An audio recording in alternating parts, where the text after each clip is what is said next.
Fala aí, meus amigos, tudo bem? Então, venho trazendo aqui hoje para vocês o seguinte assunto, né? Europa, relevo, hidrografia, clima e vegetação aí para nós estudarmos e falar um pouquinho aí desse continente que existe muita coisa para ser falada, para ser estudada, tá legal? Vamos começar aqui então, tá? Eu trago aqui primeiramente aqui falando sobre o relevo da Europa, sobre a Eurásia, tá? O que é a Eurásia, gente? O continente europeu e o continente asiático, eles ficam na mesma porção territorial, na mesma porção continental, tá? Vocês podem ver aqui no mapa que eu coloquei na tela para vocês, que tanto a Ásia como a Europa estão na mesma massa continental, tá? Na realidade, assim, não existe, falando assim, propriamente dito, né, não existe uma separação entre o continente europeu e uma separação do continente asiático. Né? Como eu falei aqui, eles estão na mesma massa continental, estão. É, assim, essas divisões que nós vamos ver daqui para frente, tá? Elas vão ser basicamente divisões naturais, tá? E também muitos geógrafos, historiadores, tá, consideram que a Europa, por mais que ela esteja na mesma massa continental da Ásia, tá, a Europa ela acabou desenvolvendo uma cultura, uma história muito diferente da cultura e da história asiática, tá legal? Assim, muitos historiadores e geógrafos, principalmente, defendem que a Europa também nada mais é do que uma península da Ásia. O que é uma península, tá? Uma península é uma extensão de terras, está aqui a Europa aqui no vermelho bem escuro, é uma extensão de terras cercada por águas pelos lados, tá? Você pode ver aqui ó, que a Europa é cercada de água pelos lados, exceto tá, a parte em que liga ela no continente asiático. Então, assim, o que é Eurásia? Eurásia, tá? Nada mais é do que a massa continental, onde está dois continentes existem ali. Esses dois continentes é a Ásia e a Europa. Tá tranquilo? Vamos aqui para o próximo slide. Nesse próximo slide aqui, gente, eu mostro aquilo que eu estava falando lá anteriormente no slide da Eurásia, tá? Eu mostro aqui nesse slide que eu venho trazendo para vocês os limites territoriais, tá, entre a Ásia e a Europa, tá? Nós temos aqui os Montes Urais aqui em cima, tá? Que é a principal divisão territorial aí, o principal limite territorial entre a Ásia, o mais conhecido, Montes Urais. Mas além dos Montes Urais, botei até aqui embaixo aqui numa tabelinha aqui, nós temos outros, tá? Outros limites territoriais, não só territoriais, mas também aqui nós temos mares, né, que separa a Europa da Ásia. E aqui está eles aqui, ó. Nós temos aqui os Montes Urais, como eu já falei ali, está em negrito ali no mapa para vocês, tá? Nós temos o Rio Ural, se você olhar no mapa que ele está aqui, ó, bem aqui numa setinha do mouse aí passando na tela para vocês, o Rio Ural. Nós temos o Mar Cáspio, tá? Que fica aqui embaixo, ó, do lado direito, lado leste da cadeia do Cáucaso. Nós temos o Mar Cáspio aqui. Nós temos o Mar Negro, que fica aqui do lado oeste, tá? Da cadeia do Cáucaso. Tá? Nós temos, além do Mar Negro, nós temos o Estreito de Bósforo. Como ele é bem pequenininho, gente, eu botei aqui um número 1 vermelhinho para vocês conseguirem detectar aqui no mapa aonde fica o Estreito de Bósforo, tá? Que também é um limite ali entre a Europa e a Ásia. E aqui no número 2, aqui, na minha tabelinha está lá o 2 no mapa, para que vocês consigam ver, tá? O Estreito de Dardanelos. E eu acabei pulando aqui ao explicar para vocês que fica aqui entre o Estreito de Bósforo e o Estreito de Dardanelos, o Mar de Mármara aqui bem tá aqui entre os dois aqui, entre o número 1 e o 2, tá aqui puxando aqui uma setinha aqui, Mar de Mármara. E temos também, tá, aqui embaixo, o Mar Mediterrâneo, que é um limite, é considerado um limite também entre a Ásia e a Europa, tá? Lembrando aí que o mais conhecido e o de maior extensão são os Montes Urais, onde estou passando aqui o cursor do mouse, aqui a setinha, para que vocês possam enxergar. Então, gente, assim, saibam que a Europa e a Ásia elas ficam na mesma porção continental, tá? E elas são divididas por limites naturais, entre eles os que nós acabamos de citar e estudar aqui, tá? Falando ainda do relevo europeu, tá? Eu deixo, assim, eu trouxe aqui para vocês. Deixa eu mudar um pouco aqui de lado aqui a minha cam que está aparecendo para vocês, senão eu vou ficar. Até que não adiantou muito não, né? Deixa eu ver se eu consigo diminuir aqui. Conseguir diminuir aqui um pouquinho para que vocês continuem me vendo, né? Apesar de não ser muito bonito. É, vocês aqui a gente continua estudando o relevo europeu. A gente estava estudando que a Europa e a Ásia estão na mesma porção continental. E aqui eu venho trazendo, né, a variedade de relevo existente no continente europeu. Botei aqui um textinho aqui para vocês pequeno, dizendo aqui que a Europa, né, em comparação com outros continentes, ela possui uma variedade bem grande de relevo. Entre essas variedades grandes de relevo, nós temos aqui as planícies, tá? Nós encontramos também os maciços antigos. As planícies na Europa, gente, é o relevo em que tem predominância, né? O que mais se destaca, que tem em maior quantidade na Europa. A Europa tem muitas áreas planas. Mas além das planícies, nós temos também os maciços antigos, tá? Os planaltos desgastados e os dobramentos modernos, que nada mais são que formas de relevos mais atuais que surgem aí graças à atividade tectônica e à movimentação tectônica, onde esse relevo está sempre se transformando e sempre mudando aí, tá? Botei aqui algumas imagens para vocês conseguirem visualizar alguns desses relevos que eu estou falando, né? Não vou comentar todos, até porque o vídeo vai ficar muito longo e vai ficar cansativo para quem está assistindo. Então botei alguns aqui, ó. A planície na região da Masúria, tá? Localizada na Polônia, tá? Para que vocês aí possam observar. E eu coloquei aqui também o Monte Elbrus, tá? Que tem aí seus 5.642 metros de altitude. Ele fica localizado na cadeia do Cáucaso, na Rússia, e que é aí o ponto mais elevado da Europa. O ponto mais alto do continente europeu é o Monte Elbrus, que fica aí na cadeia do Cáucaso, tá? Vamos mudar aqui. Agora aqui, gente, eu trago para a gente estudar um pouquinho, falar um pouquinho. Deixa eu mudar de novo aqui a posição da minha câmera, tá? Eu trago aqui para vocês a hidrografia da Europa, tá? E nessa parte de hidrografia da Europa, eu trago aí o rio Volga, né? Vou trazer os principais rios da Europa. Gente, não dá para falar de todos os rios da Europa. Como eu já falei anteriormente, o vídeo ia ficar muito grande. Então eu estou citando aqui os principais rios da Europa. E conforme for passar os slides que vocês vão ver. Mas saiba também que existe o rio Sena, existe o rio Tamisa, e entre outros rios da Europa que não serão citados aqui. Eu vou citar os principais rios europeus, tá? Então nós temos aqui o rio Volga, tá aqui a imagem dele aqui para vocês observarem, tá? O rio Volga aí é o mais extenso rio da Europa, ele tem 3.688 quilômetros, tá?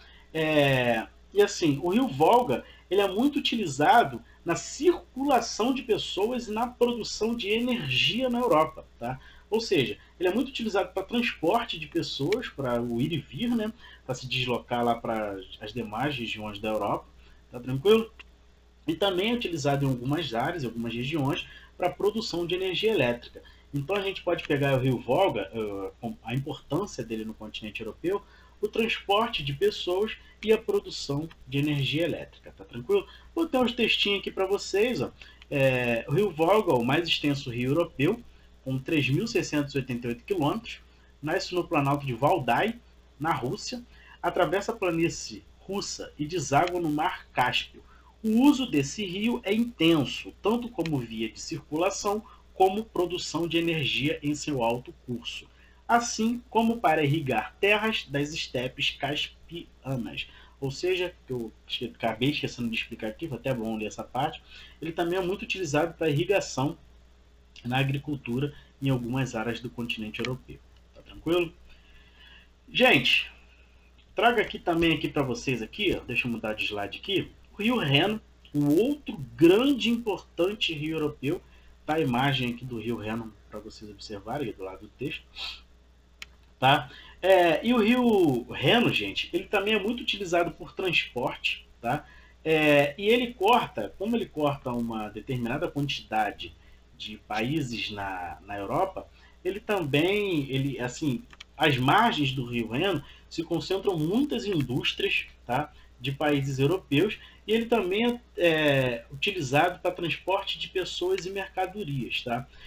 O Rio Reno, assim, ele está aí entre os grandes rios da Europa e, como as importâncias aqui que eu já falei, muitas indústrias se situam às margens dele. Ele é utilizado também para transporte de pessoas e mercadoria. Coloquei um textinho aqui do lado também aqui para vocês, até mesmo para vocês se situarem conforme eu for explicando aqui o slide. E assim, gente, é por meio dele que a produção industrial alemã é escoada até o porto de Roterdã, que é o principal porto da Europa e que já chegou aí a ser o maior porto do mundo, né? Hoje não é mais, como é que tá me dando um solucinho aqui, mas continua aí sendo o principal porto do continente europeu. Tá tranquilo? É, Outro rio que eu trago aqui para vocês, de grande importância no continente europeu também, é o rio Danúbio, gente. Ele tem aí 2.900 quilômetros de extensão, tá?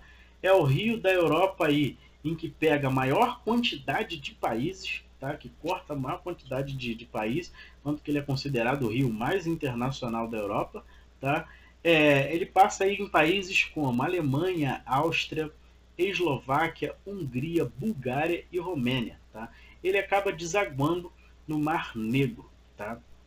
Ele passa também por importantes cidades como Viena, Budapeste, Belgrado, que são também banhadas por esses rios. Ou seja, também tem como importância, tá, o deslocamento de transporte e até mesmo de pessoas, que na Europa também se usa muito os rios como meio de transporte para que as pessoas possam se locomover e também aí tá transportando cargas, mercadorias em geral. Tá tranquilo? Deixa eu aqui mandar aqui para o próximo slide. Gente, nesse slide aqui nós vamos falar de clima da Europa. Deixa eu mudar mais uma vez aqui a posiçãozinha da minha câmera. Me dá um tossezinho aqui. Vamos falar do clima da Europa. Olha aqui, gente. Aqui está um mapa de zonas térmicas do planeta. Tá? Tá aqui a área vermelha, aqui, a área tropical, a área que mais recebe iluminação do Sol. Tá? Recebe mais radiação solar. As zonas temperadas, né? De acordo com a posição que eles estão em relação ao Sol, são as segundas áreas aí que mais recebe iluminação solar, mas em comparação com a zona tropical é bem pouca, tá? E nós temos aqui as áreas polares, que são as áreas aí que, em comparação com todas as outras, é a que menos recebe radiação solar. Lembrando que os raios eles entram de maneiras perpendiculares, tá? Eles não entram retos, tá tranquilo? E as zonas temperadas, gente, tanto a zona temperada do norte como a zona temperada do sul, são áreas frias, tá? O clima temperado são climas frios, diferente dos climas tropicais, que são áreas aí quentes, úmidos e bastante chuvosos, tá? Nas áreas temperadas, além de serem áreas frias, já são áreas mais secas, tá? E não tem tanta incidência de chuva como aqui na zona tropical. Mas vamos aqui nos focar nesse momento na zona temperada do norte, que é o que nos interessa aqui nesse momento, tá? Por que nos interessa nesse momento? Não sei se vocês estão conseguindo observar a setinha do meu mouse. Eu estou passando aí onde está o continente europeu. E essa área aí que está o continente europeu, gente, todo o continente europeu você pode ver, todo não, quase todo o continente europeu, ele se situa na zona temperada norte. Uma outra parte aqui do continente europeu mais acima, pegando ali a Noruega, a Finlândia, por exemplo, já pega ali grande parte da zona polar glacial, ou seja, já está mais ali próximo ao Polo Norte. Sendo aqui a grande maioria do continente europeu está situada na zona temperada do norte, ou seja, recebe ali um clima frio, tá?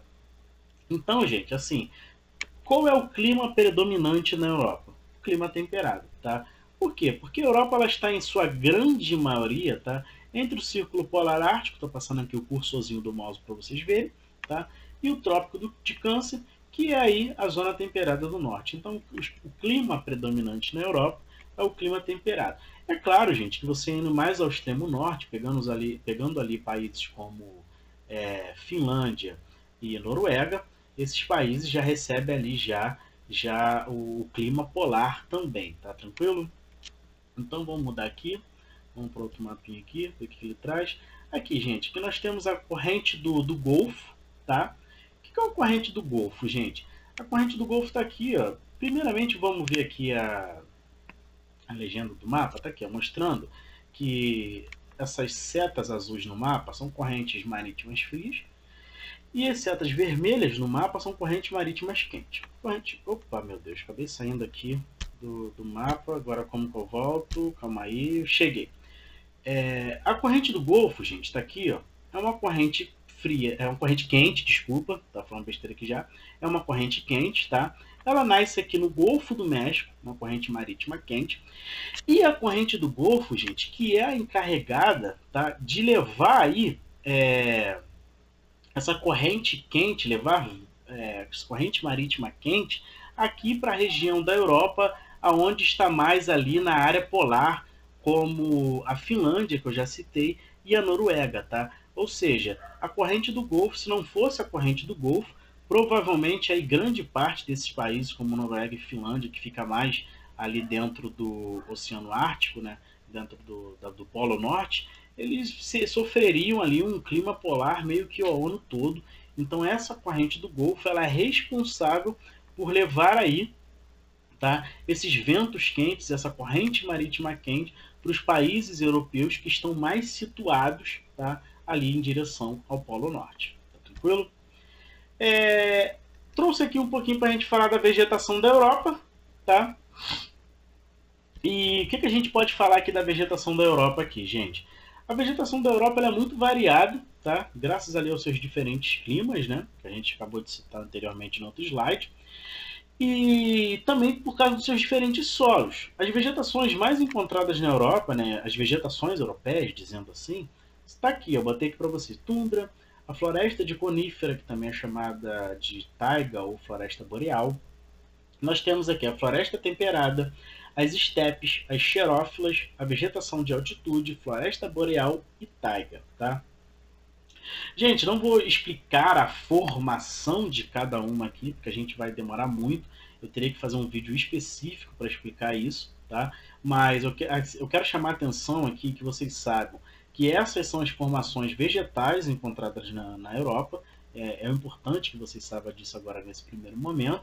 E chamar a atenção aqui para uma outra questão, que está aqui embaixo numa tabelinha, que a Europa, gente, como é um continente aí milenar, já passaram diversas civilizações, tá? Diversos povos já se passaram para a Europa. Então, assim, tanto que a Europa é chamada de velho continente, né?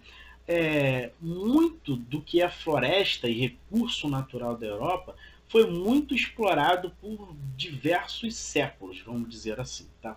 Então, assim, a Europa ela foi muito devastada em florestas e recursos naturais, tá tranquilo? Mas isso não quer dizer, gente, que o continente europeu hoje seja um continente devastado. Não, é o continente aí em que está, é o que mais possui vegetação, vamos dizer assim, né, pegando toda a sua extensão territorial com o número de vegetação, é o que mais hoje possui vegetação, gente, lembrando que eu estou falando de continente, não países, tá? Porque quem está do outro lado deve estar pensando, mas o Brasil, grande parte do que é o Brasil, quase a metade do Brasil é vegetação. Sim, gente, mas eu estou falando aqui continente, tá? E o continente aí que possui a maior quantidade de vegetação hoje é o continente europeu. Ele tem aí, gente, do seu continente, 43% do continente europeu é coberto por florestas. Aí você pergunta assim, ué, mas o senhor acabou de falar que o continente europeu foi muito devastado, as florestas foram muito exploradas ao longo dos séculos na Europa por diferentes impérios e povos. Sim, gente, tá? Mas o continente europeu também está entre hoje, tá? Não entre hoje os países do continente europeu estão entre os países, tá, mundialmente, que mais praticam a sustentabilidade e o reflorestamento, tá? A Europa recuperou muito de suas florestas, replantaram muitos países europeus. A Alemanha, então, é o país da Europa aí em que está entre os que tem essa maior pegada ecológica de reflorestar, tentar ali voltar a ter as suas florestas que já teve um dia. Mas assim, gente, a Europa se reflorestou muito, eles vêm praticando muito a sustentabilidade, tá? Mas somente 3% hoje dessas 43% de vegetação existente no continente europeu, somente 3% é de vegetação nativa, tá? Os outros 40%, que vai fazer esses 43% aqui, são vegetações que foram replantadas, recolocadas ali pelos países da Europa. Tá tranquilo? Então, gente, basicamente isso aí. Acabou aqui o vídeo, né? Queria aí agradecer vocês. Espero que tenha ajudado a vocês, tá? Espero que vocês tenham entendido a matéria aí, legal. Tenham entendido o continente europeu, conhecido um pouco mais, tá? E aguardo aí vocês aí no próximo vídeo. Valeu, galera. Um abração a todos aí e até a próxima aí para vocês. Valeu? Tchau aí.